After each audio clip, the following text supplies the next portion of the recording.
नमस्कार, मैं सर्वेश। आज एक कहानी सुनाता हूँ आपको और इंटरेस्टिंग है, सुनिएगा ज़रूर। सिंध के अंतिम हिंदू शासक थे राजा दाहिर सेन।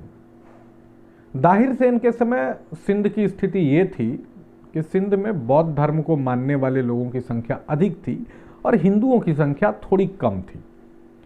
दाहिर सेन के पहले उन्हीं के कुल के राजा चंद्रसेन सिंध के शासक हुआ करते थे। चंद्रसेन ने बौद्ध धर्म को अपना लिया था। वैसे यह परिवार मूलतः ब्राह्मण था और दाहिर सेन हिंदू धर्म का पालन करते थे। दाहिर सेन के समय कई बार अरबियों ने आक्रमण किया, लेकिन हर बार दाहिर सेन विजयी होते और अरबियों को हारकर पीछे वापस जाना पड़ता था। जैसा आपको पता है कि 712 ईस्वी में मोहम्मद बिन कासिम ने सिंध पर आक्रमण किया। मोहम्मद बिन कासिम के साथ नया ये था कि इस बार उसको बहुत सारे अधिकार मिले हुए थे खलीफा की ओर से, जो उससे पहले के आक्रमणकारियों के पास नहीं होते थे।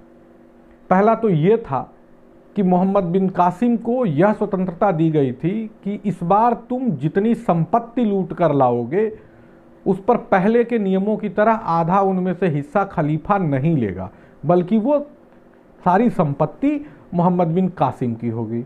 बस जो स्त्रियां लूटी जाएंगी वो अरब के नियमों के अनुसार आधी खलीफा की सेवा में जाएंगी और आधी मोहम्मद बिन कासिम की पर्सनल गुलाम होंगी।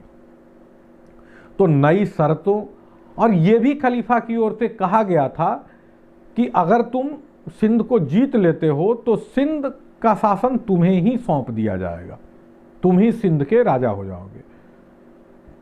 तो उसके पास नए ऑप्शन थे, उसको नए अधिकार दिख रहे थे और इस बार वो पूरे उत्साह के साथ उसने भारत पर आक्रमण किया। अब मोहम्मद बिन कासिम के आक्रमण के समय जो सिंध के बौद्ध धर्मावलंबी थे उन्होंने बड़ी खुशी के साथ उसका स्वागत किया, मोहम्मद बिन कासिम का स्वागत किया। और ये कहा जाता है कि कई स्थानों पर बौद्ध भिक्षुओं ने उसे रोक रोक के उसे माला पहनाई, उसका भव्य स्वागत किया। सिवस्तान और निरोनकोट, ये दो जगहों का नाम मैंने आज ही सर्च किया तो मुझे मिला। इन स्थानों पर चचनामा में ऐसा लिखा गया है कि इन स्थानों पर उसका भव्य स्वागत हुआ था और उसे ये कहा गया कि यहाँ की जो बौद्ध प्रजा है वो उसके साथ खड़ी रहेगी। मोहम्मद बिन कासिम का मन और मजबूत हुआ और वो दुगनी शक्ति के साथ उसने राजा दाहिर की सेना के साथ युद्ध किया। युद्ध में मोहम्मद बिन कासिम विजयी हुआ और राजा दाहिर सेन पराजित हुए, उनको मार दिया गया और पूरे सिंध को लूट लिया गया। कथा अब शुरू होती है। जिन बौद्धों ने मोहम्मद बिन कासिम को रोक रोक कर उसका स्वागत किया था, युद्ध में कासिम के साथ खड़े रहे थे, उनका क्या हुआ? युद्ध जीतने के बाद मोहम्मद बिन कासिम ने जब कत्लेआम शुरू कराया तो जिस तेजी के साथ हिंदू काटे गए उसी तेजी के साथ बौद्ध काटे गए। अधिकांश को जबरन अधिकांश का धर्म परिवर्तन कराया गया, उनकी संपत्ति लूटी गई, उनकी स्त्रियां लूटी गई, उनके बच्चे लूटे गए और उनके भी पुरुषों को गुलाम बनाया गया और सब कुछ लूट लिया गया।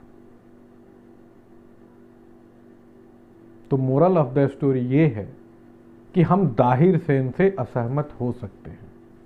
हो सकता है कि हमारी दृष्टि में दाहिर सेन उतना अच्छा ना रहा हो जितने की हम उम्मीद करते हैं, पर हमें यह जरूर समझना होगा कि मोहम्मद बिन कासिम दाहिर सेन से बहुत बहुत बहुत ज़्यादा क्रूर होगा, बहुत बुरा होगा।